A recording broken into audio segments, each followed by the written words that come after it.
Hello and welcome to E-CVT Reviews. Today we will be taking a look at a very sensible car. It's a car that you may not desire to own, but you may need it because of what it has to offer. It can accommodate 7 people, it's very fuel efficient, and it's also reliable. This is the 2015 second generation Toyota Sienta. Stay tuned because we will go as in-depth as possible to find out if you should go for this car instead of its competitors. If you find this content helpful, then please consider subscribing to the channel for more informative content on cars. You can also support the channel by donating. I'll leave the details in the description box. If you intend to sell your car, you can now advertise it on the channel. So if interested, reach out to me via email or WhatsApp. There will be no intermediaries involved in the car sales. It will just be you, the seller, and the potential buyers. So this is the 2015 Sienta. It's the second generation and it's underpinned by the B platform that also underpins vehicles such as the Vitz, Toyota Spade, Toyota Ractis, Probox and others.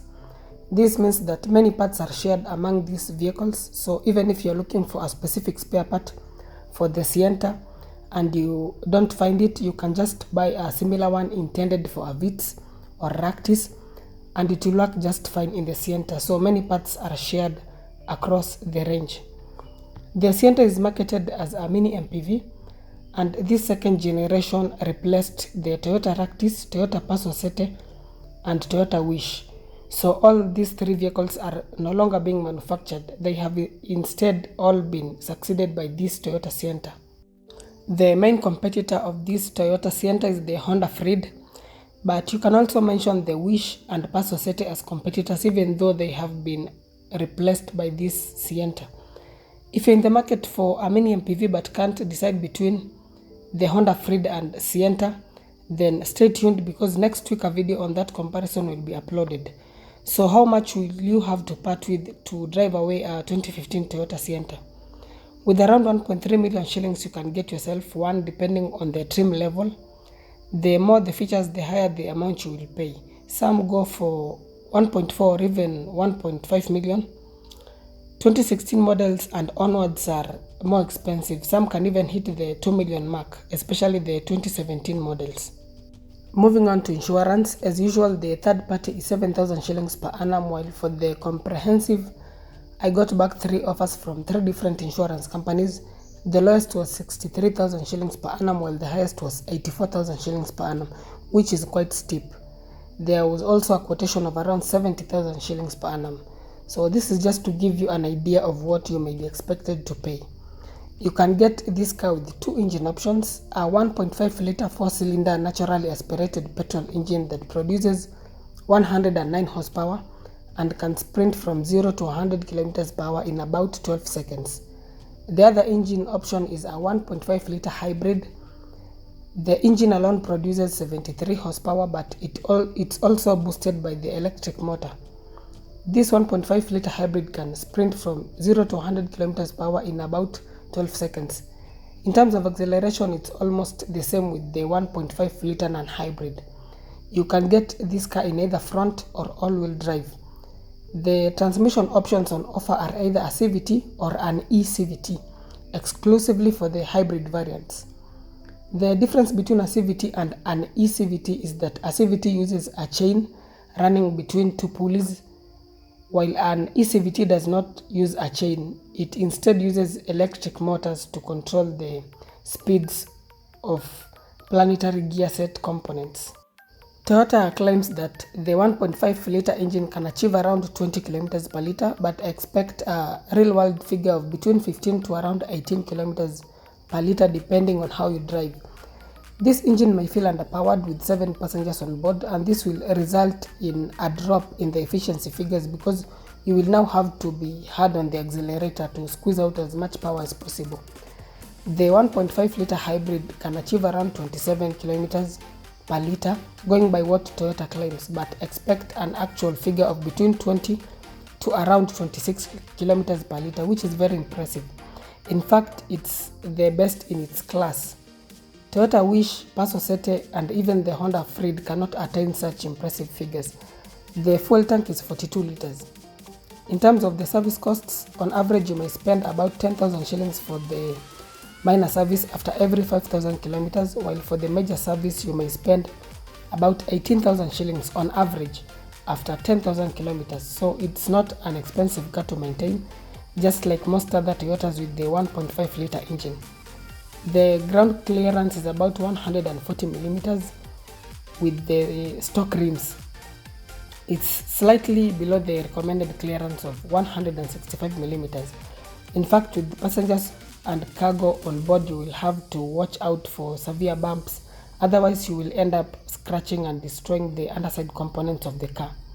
This car gets front ventilated disc brakes, while at the back some variants have solid discs while others have drum brakes, especially the hybrid variants. And that's not a bad thing because this is not a fast car, so it doesn't need very sharp brakes. It will also be more affordable to maintain because drum brakes are easy and cheaper to maintain than disc brakes. The cab weight of this vehicle is 1,310 kilograms. That is the 1.5 liter non-hybrid front-wheel drive. The hybrid is the heaviest at around 1,380 kilograms, while the all-wheel drive variants weigh around 1,370 kilograms. So the front-wheel drive non-hybrid is the lightest. Lastly, some of the extra features you can get in this car include a navigation system, Bluetooth, a double-din audio system, alloy wheels, fog lights, keyless entry and go, cruise control, power sliding doors, and LED lights. Let's quickly take a fun fact break, then we will resume and take a look at this vehicle's exterior and interior.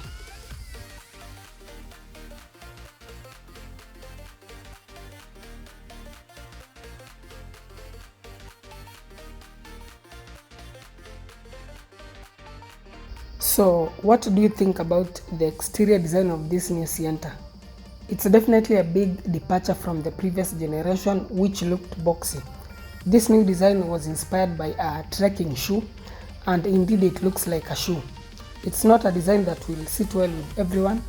I think it's either a love or hate it design. Some people think it looks good while others think it looks funny, almost like a Teletubby. But anyway, looks are subjective. Moving on into the interior, you are welcomed by this funky dashboard design that is a significant departure from the previous generation. The instrument cluster is positioned above the steering wheel, so you'll view it above the steering wheel as opposed to through it. There is an infotainment screen just above the AC vents, then lower down you get the AC controls. The layout is different from other Toyotas, but it's just fine. Most of the controls are positioned where they ought to be, with the exception of the instrument cluster. You get cup holders on either side just beside the door. The driver's seat also gets an armrest, but the passenger seat misses out on that. They did a bit of cost cutting there. Cost cutting has also been done on the interior quality of materials. They are all hard plastic. Even the door cards are all made of hard plastic. In some variants, the steering wheel is covered by real leather. The front seats get manual adjustments and are comfortable. Moving on to the back seats, you can get this car in 3 configurations, either a 7-seater, a 6-seater, or a 5-seater specifically for wheelchair users. This variant even has a rear air suspension to enable the vehicle's height to be lowered so as to create a gentle ramp angle of 9.5 degrees. This enables easy ingress and egress of a wheelchair. The second row of seats are comfortable enough even on long journeys. There is more than adequate head and legroom for 3 passengers. The third row of seats can accommodate only 2 adults of moderate height.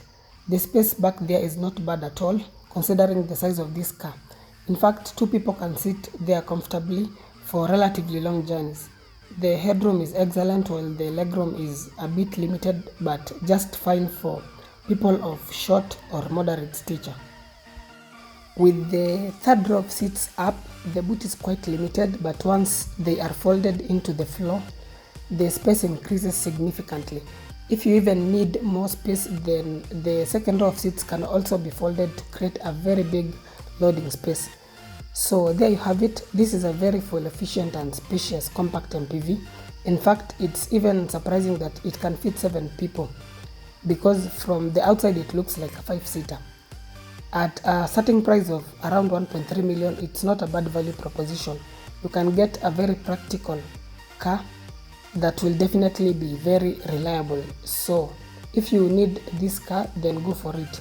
It's also more affordable compared to the slightly bigger Toyota Wish.